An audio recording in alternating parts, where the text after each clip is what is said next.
آپ کو پتہ ہے سورہ یونس جو ہے یہ مکی صورتوں میں سے ہے، ابتدائی اسلام میں نازل ہونے والی صورتوں میں سے ہے۔ تو بار بار یہ بات میں نے عرض کی ہے کہ مکہ کی صورتوں میں احکام کم ہیں۔ آپ نے سورہ بقرہ میں بہت سارے احکام پڑھے، سورہ نساء میں بہت سارے احکام پڑھے، لیکن ان صورتوں میں جو مکہ میں ہے نا، ان میں آخرت کی باتیں، عقیدہ توحید، آخرت سے ڈراوا، نبی صلی اللہ علیہ وسلم کی نبوت کے دلائل، یہ ٹاپک بہت زیادہ ہے۔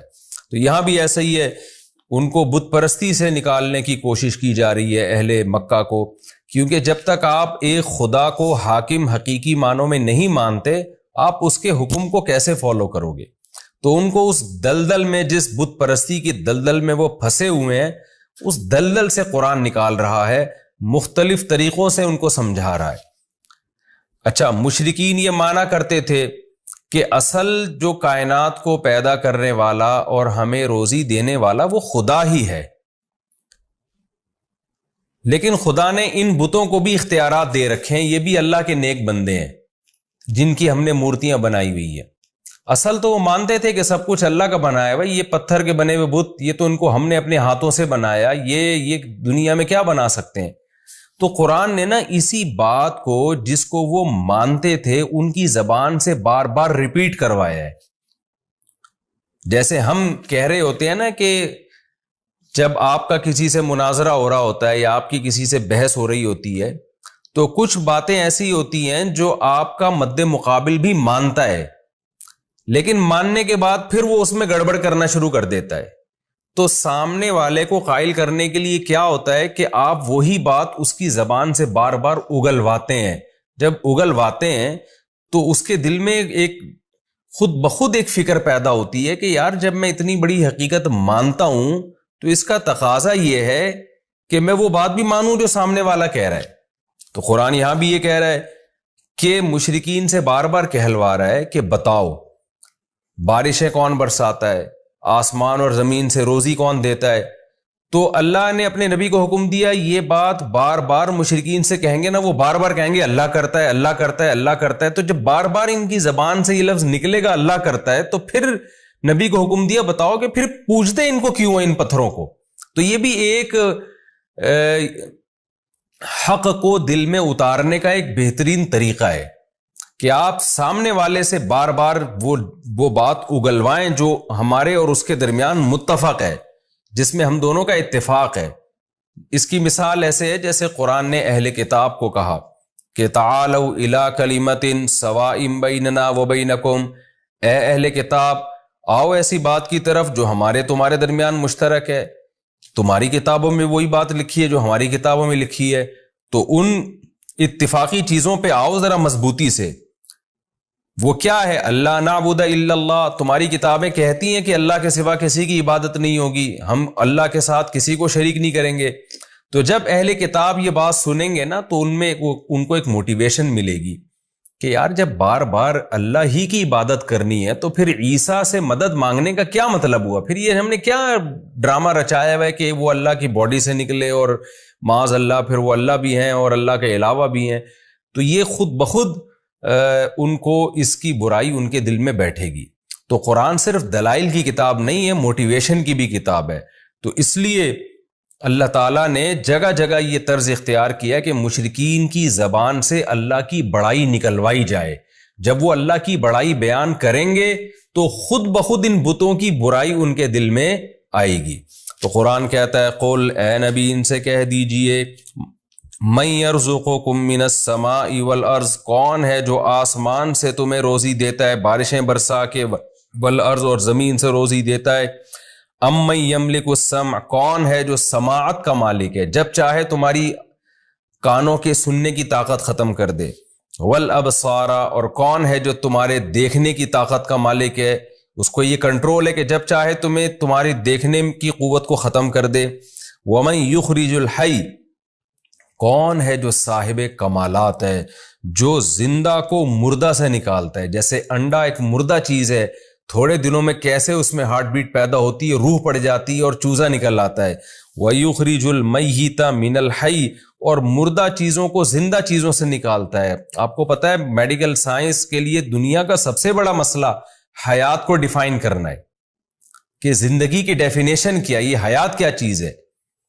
تو اللہ نے موت اور حیات کو پیدا کر دیا، کتنا بڑا کمال ہے خدا کا۔ وَمَن يُدَبِّرُ الْأَمْرَ، اور کون ہے جو معاملات کی تدبیریں کر رہا ہے، کیونکہ اس کائنات میں آپ کو ایک مینجمنٹ نظر آئے گی، تو مینجمنٹ مینیجر کے بغیر نہیں ہوتی۔ مینجمنٹ کو ہم عربی میں تدبیر کہتے ہیں، اردو میں انتظام کہتے ہیں، کہ انتظام ہے، تبھی کہتے ہیں نا علاقے کا ناظم ہے، منتظم ہے۔ کیا مطلب؟ جو نظم و ضبط اور پورا ایک اس نے جو ہے وہ ایک سسٹم بنایا ہوا ہے، تو اسی کو عربی میں تدبیر کہا جاتا ہے۔ وَمَن يُدَبِّرُ الْأَمْرَ، اور کون ہے جو معاملات کی تدبیر کر رہا ہے، پوری کائنات میں ایک مینجمنٹ اس نے باقی رکھی ہوئی ہے۔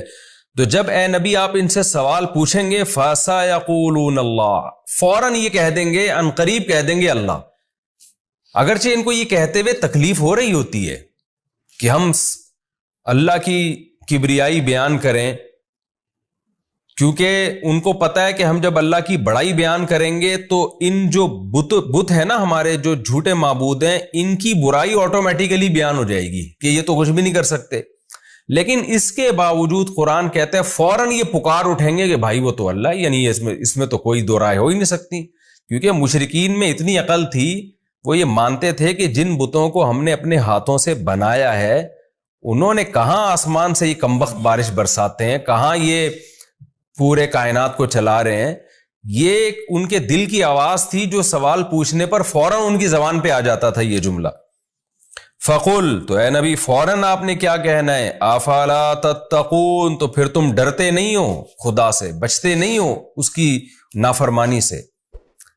تو جس نے یہ سارے کام کیے ہیں تو اصل تو وہ ہے جس کو پوجا جائے، جس کی عبادت کی جائے۔ فذالکم اللہ، کیا بلاغت ہے قرآن کی۔ پس ذالکم اللہ، یہ ہے اللہ، یعنی نبی سے کہا جا رہا ہے آپ ان سے کہیں کہ اللہ گویا ہاتھ کا اشارہ کر کے کہہ رہے کہ جو یہ سارے کام کرتا ہے نا، آسمان سے بارشیں برسا رہا ہے، زمین سے طرح طرح کی نباتات پیدا کر رہا ہے، اور ہر چیز کا مالک ہے، مردے کو زندہ سے، زندہ کو مردے سے نکال رہا ہے، اور پوری کائنات میں ایک مینجمنٹ کو برقرار رکھا ہوا ہے، جس کی یہ صفات ہیں، ذالکم اللہ، یہی تو اللہ ہے۔ یعنی محمد صلی اللہ علیہ وسلم جس اللہ کی طرف تمہیں بلا رہے ہیں وہ کوئی اچھمبے کی چیز نہیں ہے، وہ کوئی ایسی مخلوق، ایسی ذات نہیں ہے جو کھوپڑی میں آئی نہیں کہ وہ ہے کیا، یہی تو ہے جو سارے کام کر رہا ہے، بس اسی کی طرف تو تمہیں دعوت دی جا رہی ہے۔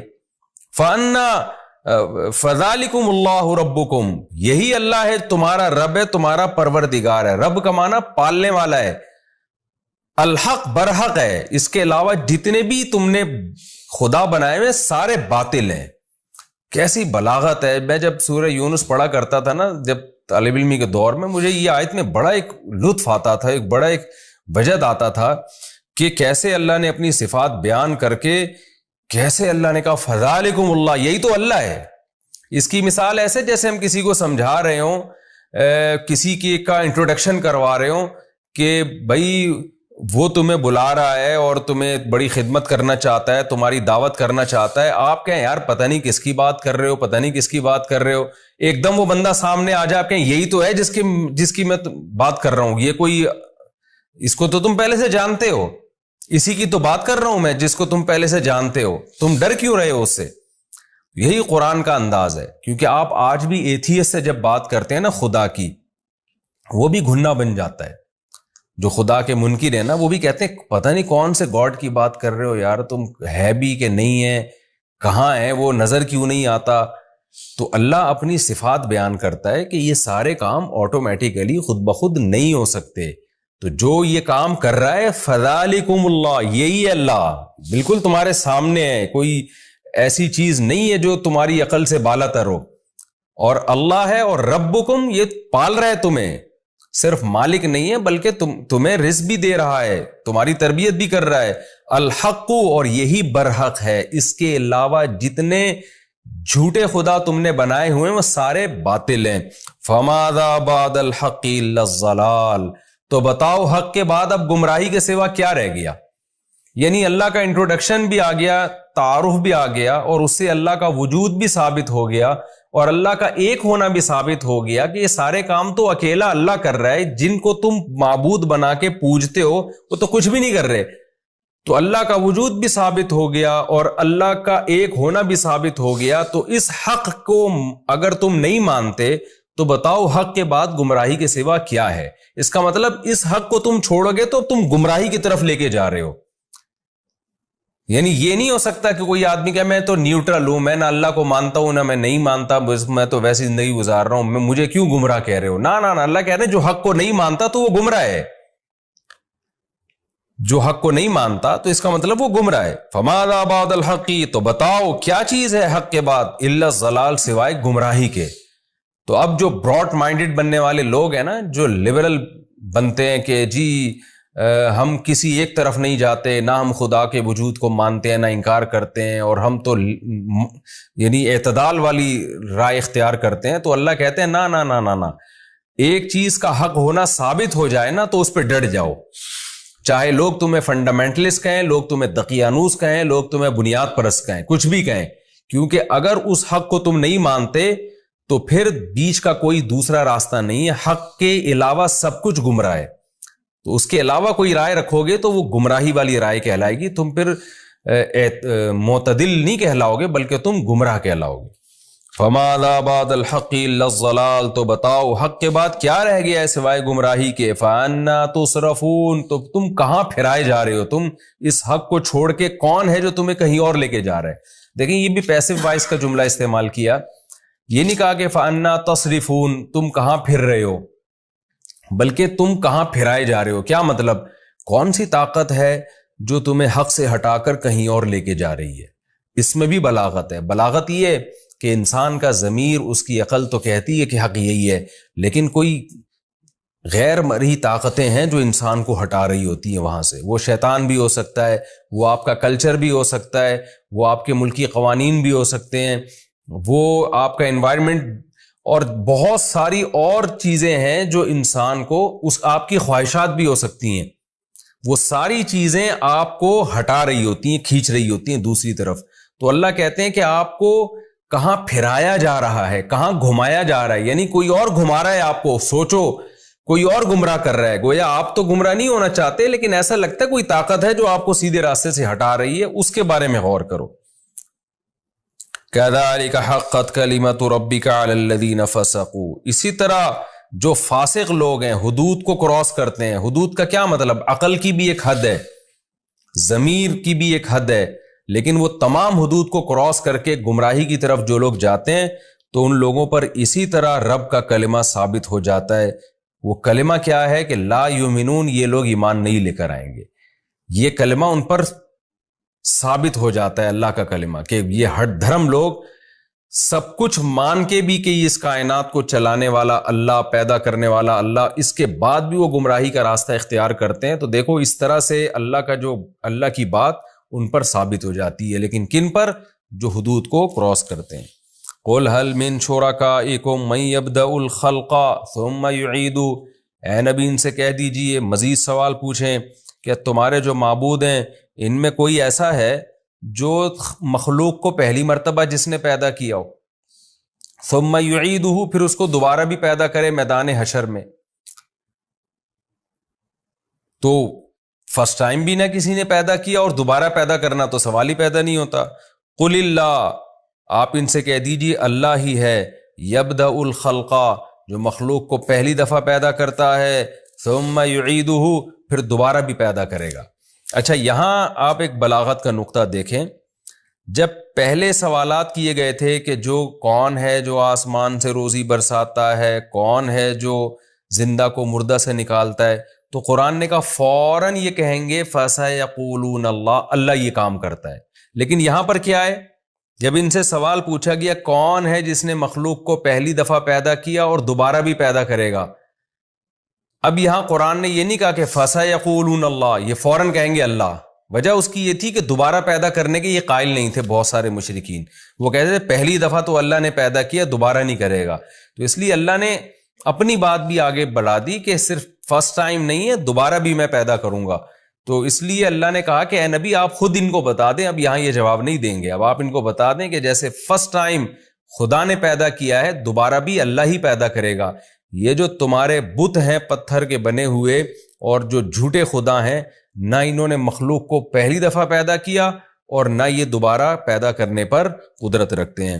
قل هل من شرکائکم من یبدأ الخلق، کہہ دیجئے تمہارے معبودوں میں کون ہے جو فرسٹ ٹائم مخلوق کو پیدا کرتا ہے، ثم یعیدہ، پھر دوبارہ پیدا کرے گا، قل اللہ یبدأ الخلق، پھر آپ خود بتا دیں، یہ تو چپ چاپ بیٹھے رہیں گے، آپ ان کو بتا دیں اللہ ہے یبدأ الخلق جو مخلوق کو پہلی دفعہ پیدا کرتا ہے، ثم یعیدہ، پھر اس کو دوبارہ بھی لوٹائے گا، دوبارہ بھی پیدا کرے گا، فَأَنَّا تُؤْفَكُونَ، تو تم کہاں پھرائے جا رہے ہو؟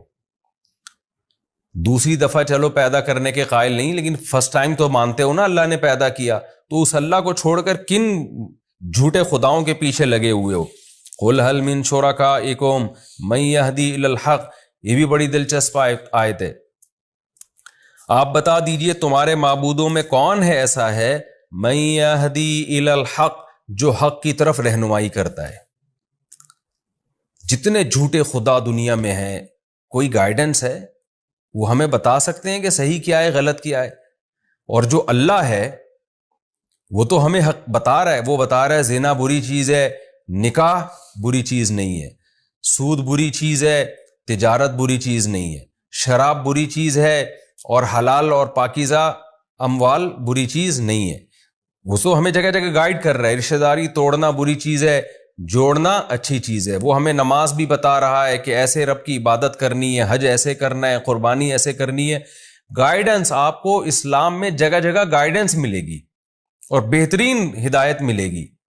تو قرآن کہہ رہا ہے کہ ان سے کہیں کہ ایک تو خدا ہے جو تورات میں، انجیل میں، قرآن میں گائیڈ کر رہا ہے، جس نے ابراہیم علیہ السلام کے ذریعے گائیڈ کیا لوگوں کو، بتایا صحیح کیا ہے غلط کیا ہے۔ اور ایک تمہارے جھوٹے معبود ہیں جو کم بخت ہزاروں سال سے چپ بیٹھے ہوئے ہیں، پھوٹتے نہیں ہیں منہ سے کچھ بھی، اور اگر کوئی ان میں زندہ معبود ہو وہ گائیڈ بھی غلط کر رہا ہوتا ہے۔ تو اب بتاؤ کس سے محبت کی جائے گی، کس کی عبادت کی جائے گی؟ قُلْ هَلْ مِن شُرَكَائِكُم، آپ ان سے کہہ دیجئے کیا ہیں تمہارے معبودوں میں سے من، کوئی ایسا معبود ہے، یہدی الی الحق، جو سیدھے راستے کی رہنمائی کرتا ہو؟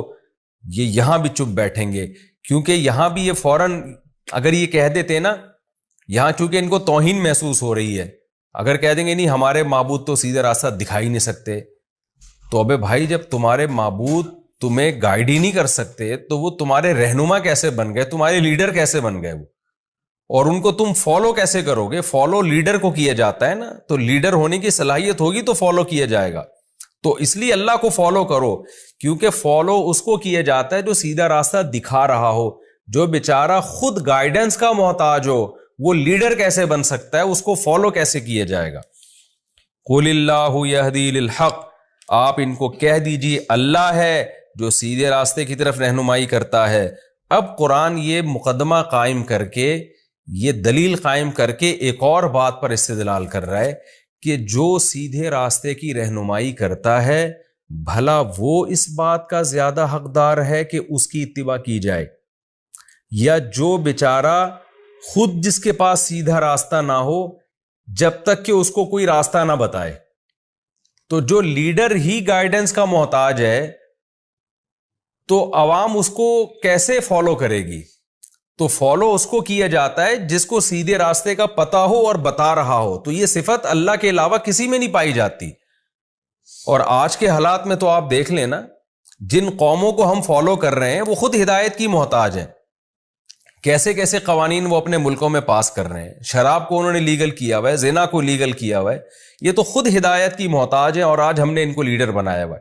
تو یہ آیت ان لوگوں کے لیے بھی ہے جو اسلام کو چھوڑ کر، خدا کو چھوڑ کر کسی اور قوم کو اپنا لیڈر سمجھتے ہیں اور اس کو فالو کرتے ہیں اور اس کی اتباع میں عزت محسوس کرتے ہیں۔ قرآن کہتا ہے آفمن یہدی الی الحق، بھلا وہ ذات جو حق کی طرف رہنمائی کرے، احق، وہ زیادہ حقدار ہے، ان یتبع، کہ اس کی اتباع کی جائے، من، یا وہ زیادہ حقدار ہے لا یہدی، جو خود سیدھے راستے پر نہ ہو، الا ان یہدا، الا یہ کہ اس کو ہدایت دی جائے۔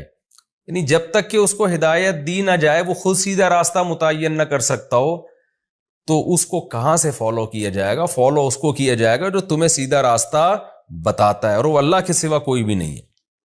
فما لکم، تو تمہیں کیا ہو گیا، کیف تحکمون، تم کیسے فیصلے کر رہے ہو کہ خدا کو چھوڑ کر، یعنی خدا کے علاوہ کسی کو بھی آپ لیڈر بنائیں گے نا تو یہ آیت سب پہ صادق آ رہی ہے۔ تو اس لیے قرآن کا یہ دعویٰ ہے کہ فالو صرف اللہ کو کیا جائے گا۔ خوب سمجھ لیں، محمد صلی اللہ علیہ وسلم کو جو فالو کیا جاتا ہے نا، آپ کی ذات کی وجہ سے نہیں، بلکہ اس لیے کہ آپ اللہ کا قانون لوگوں کو بتا رہے ہیں، ورنہ نبی صلی اللہ علیہ وسلم کی شخصیت بھی مقصود نہیں ہے۔ یہ بھی قرآن میں جگہ جگہ مضمون پہلے آ چکا ہے، کیونکہ آپ نے بار بار یہ بات کہی ہے قرآن میں کہ اے نبی آپ ان کو بتا دیجئے کہ میں بھی اس قانون کا پابند ہوں جو مجھ پر لازم ہو رہا ہے، مجھ پر نازل ہو رہا ہے، اگر میں اس کو فالو نہیں کروں گا تو مجھے بھی اللہ کے عذاب کا ڈر ہے۔ تو اس سے پتہ چلتا ہے ہم جو نبی کو فالو کرتے ہیں اس لیے کہ نبی اللہ کے حکام ہمیں بتاتے ہیں، وہ اللہ کی مرضی کے خلاف نہیں چلاتے، ورنہ اصل مقصد جو اسلام کا دعویٰ ہے صرف اور صرف اور صرف اللہ ہی ہے جو اس قابل ہے کہ اس کی اتباع کی جائے، اللہ کے علاوہ کوئی قابل اتباع نہیں ہے۔ وما يتبع اکثرهم الا ظنا، ان میں سے اکثر لوگ گمان کو فالو کرتے ہیں، دلیل کو فالو نہیں کرتے۔ گمان کیا ہے کہ کسی بابے نے، بزرگ نے کہہ دیا کہ یہ معبود ہے، اس کو فالو کرو، کسی نے کوئی قانون سازی کر کے دے دی، کوئی اس کو فالو کر رہا ہے۔ میں یہ ظن کی بحث پچھلے لیکچروں میں بہت ڈیٹیل سے بتا چکا ہوں کہ قرآن میں جو ظن کا لفظ ہے کتنے معنوں میں استعمال ہوتا ہے۔ تو یہاں جب ظن ہے نا، اس سے وہ ظن مراد ہے جس ظن کے پیچھے کوئی دلیل نہ ہو۔ ظن اور گمان کی دو قسمیں، ایک ظن وہ جو ناشی یعنی دلیل ہوتا ہے، اس کے پیچھے کوئی نہ کوئی دلیل ہوتی ہے، اور ایک وہ ظن ہوتا ہے جو اٹکل پچو، وہ ہوائی باتیں، فلاں سے سن لیا، جیسے آج کل ہے نا کالی بلی آگے سے گزر گئی تو یہ ہو جاتا ہے، کوہ بیٹھ گیا تو یہ ہو جاتا ہے، جو فضول قسم کی چیزیں جن کے نہ کوئی سر نہ پیر۔ تو اللہ کہتے ہیں یہ لوگ بھی زیادہ تر ظن ہی کو فالو کر رہے ہیں، اور خدا کو جس کے برحق ہونے کے بے شمار دلائل ہیں اس کو فالو نہیں کر رہے، تو گمان کو فالو کر رہے ہیں۔ ان الظن لا یغنی من الحق شیئا، تو اس طرح کے جو ظن ہیں جن کی کوئی پیچھے دلیل نہیں ہوتی، یہ حق کا ذرا بھی فائدہ نہیں پہنچاتے، اس سے انسان کبھی بھی حق تک نہیں پہنچ سکتا۔ ان اللہ علیم بما یفعلون، جو کچھ یہ لوگ کر رہے ہیں اللہ اس سے باخبر ہے۔ وما كان هذا القرآن ان يفترى من دون اللہ، اور یہ قرآن بھی ایسا نہیں ہے کہ اللہ کے سوا، اللہ کے علاوہ سے گھڑ دیا جائے اس کو، یعنی اللہ کے علاوہ کسی مخلوق کے ذریعے اس کو گھڑ کے لوگوں کے سامنے لا کے پیش کر دیا جائے، کوئی شاعر ہو جو یہ کلام پیش کر دے، ایسا بھی نہیں ہے۔ ولیکن تصدیق الذی بین یدی، کیونکہ نبی جب یہ قرآن پڑھتے تھے نا تو بلاغت تو اس میں بلا کی ہے، یہ عجیب آیتیں، مشرکین بڑے ہل جاتے تھے اندر سے۔ قرآن کہتا تھا من یرزقکم من السماء والارض، کون ہے جس نے آسمان اور زمین سے تمہیں رزق دیا، کون ہے جو تمہیں سیدھا راستہ دکھاتا ہے؟ تو لیڈر تو وہی ہو سکتا ہے جو سیدھا راستہ دکھائے۔ تو مشرکین کے ذہن میں ایک وہم آ سکتا تھا، وسوسات آ سکتا تھا، اور ہر دھرمی میں بھی یہ بات کہتے تھے کہ محمد صلی اللہ علیہ وسلم نے کلام گھڑ لیا ہے اپنی طرف سے، بڑا زبردست خوبصورت کلام کرتے ہیں، ہمارے سامنے دلائل کے انبار لگاتے ہیں، تو یہ بڑے بہترین شاعر ہیں، بڑی بلاغت ہے ان کے کلام میں، گڑھ لیا انہوں نے۔ تو قرآن اس کا بھی جواب دے رہا ہے کہ یہ شیطان تمہیں خدا کے کلام سے ہٹا رہا ہے، اللہ تم سے کلام کر رہا ہے، باتیں کر رہا ہے، تمہیں سمجھا رہا ہے، اور تم اب جب تمہارے پاس دلائل سے جواب نہیں ہے تو تم کیا کہتے ہو؟ یہ اللہ کا نہیں، محمد صلی اللہ علیہ وسلم کا کلام ہے۔ قرآن کہتا ہے ایسا نہیں ہے، یہ قرآن ایسا نہیں ہے کہ اللہ کے علاوہ سے گھڑ لیا گیا ہو، ولیکن تصدیق الذی، یہ تو تصدیق کر رہا ہے ان کتابوں کی جو اس سے پہلے گزر چکی ہیں۔ گڑی ہوئی بات ہمیشہ نہیں ہوتی ہے، پچھلوں کی نقل نہیں ہوتی وہ، تو تورات کا بھی یہی مضمون ہے، انجیل کا بھی یہی مضمون ہے، اور قرآن کا بھی یہی مضمون ہے۔ اگر محمد صلی اللہ علیہ وسلم نے گھڑنا ہوتا نا تو اس کی آیتیں میچ کیوں کر رہی ہوتی تورات اور انجیل سے؟ ایک بڑے اسکالر گزرے ہیں ہندوستان میں، خطبات بہاولپور کے نام، ڈاکٹر حمید اللہ، ان کی بڑی ریسرچ ہے آسمانی کتابوں پہ بھی، انتقال ہو گیا، اللہ ان کی مغفرت فرمائے۔ خطبات بہاولپور کے نام سے ان کے بڑے زبردست لیکچرز ہیں، میں نے بچپن میں پڑھے تھے وہ۔ ان کی دنیا میں ٹریولنگ بہت ہے، انہوں نے تورات انجیل پر بھی بڑی ریسرچ کی ہے۔ انہوں نے یہ بات اپنے مقالے میں لکھی ہے کہ آج دنیا بھی اس پر حیران ہے کہ قرآن تورات اور انجیل، ان میں ان کا جو انداز بیان ہے نا وہ سیم ہے. حالانکہ تورات کہاں نازل ہو رہی ہے؟ ارض شام میں. اور عیسائیوں اور یہودیوں کا محمد صلی اللہ علیہ وسلم سے کوئی لنک تھا ہی نہیں. عربوں سے، جو مکہ کے عرب ہیں نا، مدینہ میں تو پھر بھی تھے، مکہ میں سے تو ان کا اہل کتاب کا کوئی تعلق ہی نہیں تھا. لیکن مکہ کا ایک یتیم بالکل اسی انداز سے کلام پیش کر رہا ہے جو موسیٰ کلیم اللہ کر چکے ہیں اور جو عیسیٰ روح اللہ کر چکے ہیں. تو یہ خود قرآن کے لیے قرآن کے برحق ہونے کی ایک بہت بڑی دلیل ہے. تو قرآن کہتا ہے وَلَٰكِن تَصْدِيقَ الَّذِي، یہ تو ان مضامین کی تصدیق کرتی ہے جو اس سے پہلے گزر چکی ہیں، سیم مضامین ہے. جیسے وہ اللہ کی کتاب تھی، یہ بھی اللہ کی کتاب ہے. وَتَفْصِيلَ الْكِتَاب، اور اس میں ضروری احکام ہم نے تفصیل سے بیان کر دیے ہیں. لا ریب فیہ، اس کے اللہ کی طرف سے ہونے میں کوئی شک نہیں ہے. من رب العالمین، رب العالمین کی طرف سے ہے. ام یقولون افترا، کیا یہ لوگ کہتے ہیں کہ اللہ نبی نے یہ کلام گھڑ لیا ہے؟ قل فاتوا بسورۃ مثلہ، اے نبی ان سے کہہ دیجئے تم بھی اس جیسی کوئی صورت بنا کے لے آؤ. گھڑنے پر تو کوئی تم پہ پابندی نہیں ہے نا، تم بھی ایسا کلام بنا کے لے آؤ، لوگ متاثر ہوں گے، تم بھی جھوٹی نبوت کا دعویٰ کر دو. وَادْعُوا مَنِ اسْتَطَعْتُمْ، اور تمہارا تو دعویٰ ہے محمد صلی اللہ علیہ وسلم نے اکیلے بنا لیا ہے. ہم تمہیں چیلنج کر رہے ہیں کہ تم سارے شعراء کو اکٹھا کر لو، سارے خطیبوں کو جمع کر لو، اللہ کے علاوہ جو تمہیں ملتی ہے مخلوق لے آؤ. ان کنتم صادقین، اگر تم اپنے دعوے میں سچے ہو. آگے قرآن کہتا ہے بل کذبوا، اصل بات یہ ہے کہ قرآن کے بارے میں یہ نہیں کہ ان کو دلائل سے لگاؤ کہ یہ جھوٹا کلام ہے، نا، اصل بات یہ ایسی چیز کا انکار کر رہے ہیں لم یحیطوا بعلمہ، کہ ان کے علم میں اس کا احاطہ ہی نہیں کیا ہے، انہوں نے اس کے بارے میں تحقیق ہی نہیں کی ہے، غور و فکر ہی نہیں کیا ہے، گمان سے بس انکار کر رہے ہیں. اور دوسری وجہ یہ لما یاتہم تاویلہ، انہوں نے اس انکار کا انجام بھی نہیں دیکھا، وہ آیا ہی نہیں، ان کو سزا ملی نہیں اب تک. اس لیے جب لاؤبالی پن میں انکار کرتے چلے جا رہے ہیں تو اللہ اب ان کو دھمکی دے رہا ہے کہ اے مشرکین عرب، اے مشرکین مکہ، تم قرآن کا انکار مت کرو. کیوں؟ کذالک کذب الذین من قبلہم، ان سے پہلے لوگوں نے بھی انکار کیا تھا. فانظر کیف کان عاقبۃ الظالمین، دیکھو ظالمین کا انجام پھر کیسا ہوا.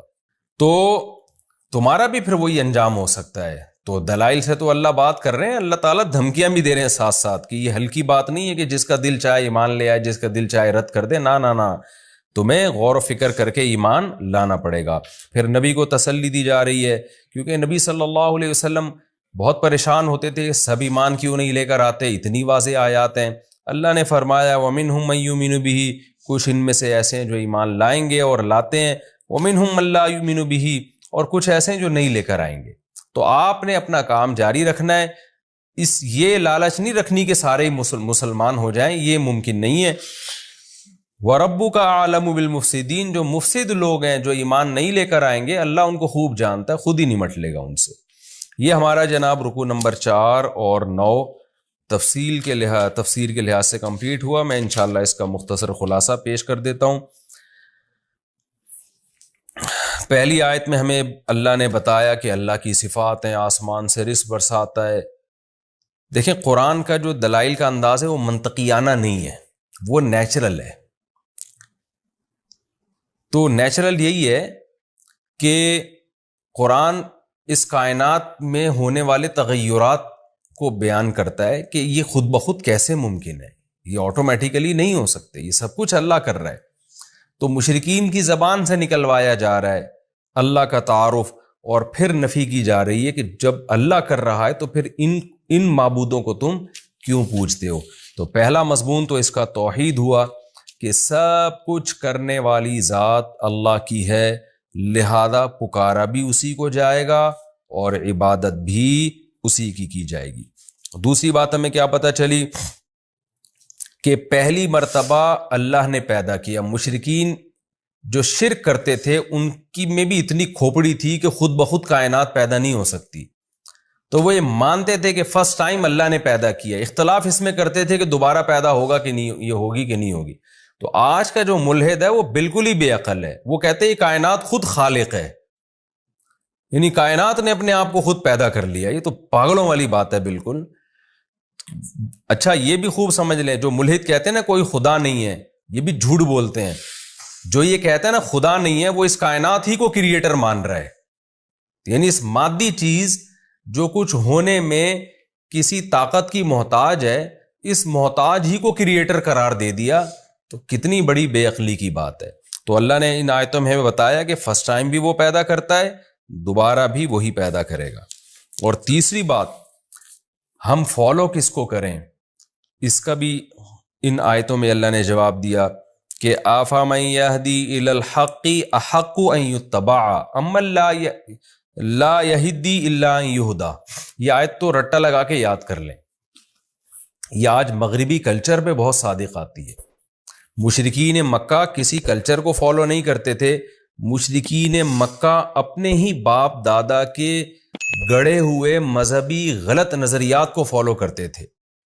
اس پہ قرآن نے یہ کہا کہ جو خود ہدایت کا محتاج ہو اس کو فالو کیا جائے گا، یا جو ہدایت دیتا ہو اس کو فالو کیا جائے گا. آج بھی یہ بات دنیا پہ صادق آتی ہے کہ دنیا میں مجھے بتاؤ قرآن کے علاوہ یا اللہ کے علاوہ جس نے قرآن میں آیتیں نازل کی، آپ کو ہدایت ملے گی کہاں؟ جو مغربی ممالک جو اپنے آپ کو اتنے بڑے فنٹر سمجھتے ہیں، دنیا کی ذہین ترین اور تہذیب یافتہ قومیں سمجھتی ہیں، وہ خود اپنے ہاتھوں سے بنائے ہوئے قوانین سے پریشان ہیں. ان کا سسٹم کیسا تباہ و برباد ہو رہا ہے وہاں پہ، کس قسم کے بیہودہ قوانین وہاں رائج ہو رہے ہیں. یعنی جو چیز ان کی قوم میں شامل ہو جائے نا، کلچر کا حصہ بن جائے، وہی قانون بن کے اسمبلیوں میں پاس ہو جاتی ہے. تو جو برائی معاشرے میں پھیل جائے گی وہ قانون بن کے پاس ہو جائے گی. تو اس سے تو پتہ چلتا ہے وہ تو خود گائیڈنس کے محتاج ہیں، اور ہماری جو ینگ جنریشن ہے وہ فالو ان کو کر رہی ہے.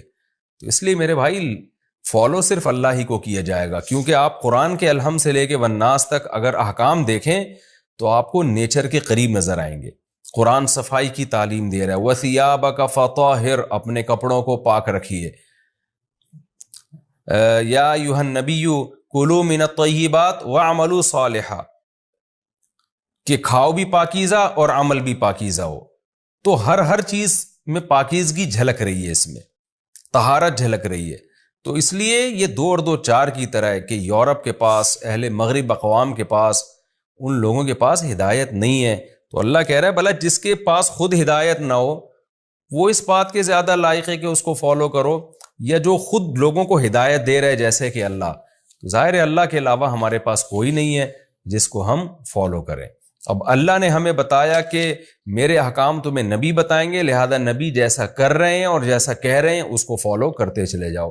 تو ہم نبی کی اتباع جو کرتے ہیں اس لیے تاکہ ہم اللہ کی اتباع کر سکیں. اور وما یتبع اکثرهم الا ظنا، اس میں ہر باطل کی جو بیس ہے وہ یہی ہوتی ہے. اس کے تحت علماء نے لکھا ہے کہ آج کل جو لوگوں کے سیاسی تبصرے یا اوٹ پٹانگ تبصرے، جن کی کوئی دلیل ہی نہیں ہوتی، ان کے پاس کوئی معلومات ہی نہیں ہوتی، اور بیٹھ کے آپ دیکھیں نا 4 آدمی جمع ہوں گے تو چاروں پھینکنا شروع کر دیتے ہیں. وہ یہ کر رہا ہے، وہ یوں کر رہا ہے، وہ غلط ہے، وہ صحیح ہے. کسی کے پاس کوئی اوتھینٹک بات نہیں ہوتی، کوئی دلیل نہیں ہوتی. تو یہ ہر باطل کے پیچھے یہی فلسفہ ہوتا ہے، بغیر تحقیق کے، بغیر دلیل کے بات کرنا. تو مشرکین عرب بھی اسی بیس پہ برباد ہوئے. اور پھر ان آیتوں میں ہمیں یہ بھی بتایا گیا کہ قرآن اللہ کا کلام ہے، اس کی بلاغت ایسی ہے. اس پر میں بہت ڈیٹیل سے سورہ بقرہ میں بات کر چکا ہوں کہ یہ جو قرآن بار بار دعویٰ کرتا ہے کہ اس جیسا کلام نہیں لا سکتے، اس کا مطلب کیا ہے. اس میں پہلے لمبی چوڑی بحث کر چکا ہوں، دوبارہ اس کو ریپیٹ نہیں کروں گا. تو خلاصہ یہی کہ بلاغت میں اس جیسا کلام عرب عاجز آ گئے. کوئی کسی نے جھوٹا کلام بھی پیش کرنے کی کوشش نہیں کی، ان کو پتا تھا کہ یہ ممکن نہیں ہے ہمارے لیے. تو اس سے قرآن کی صداقت کا بھی پتہ چلتا ہے.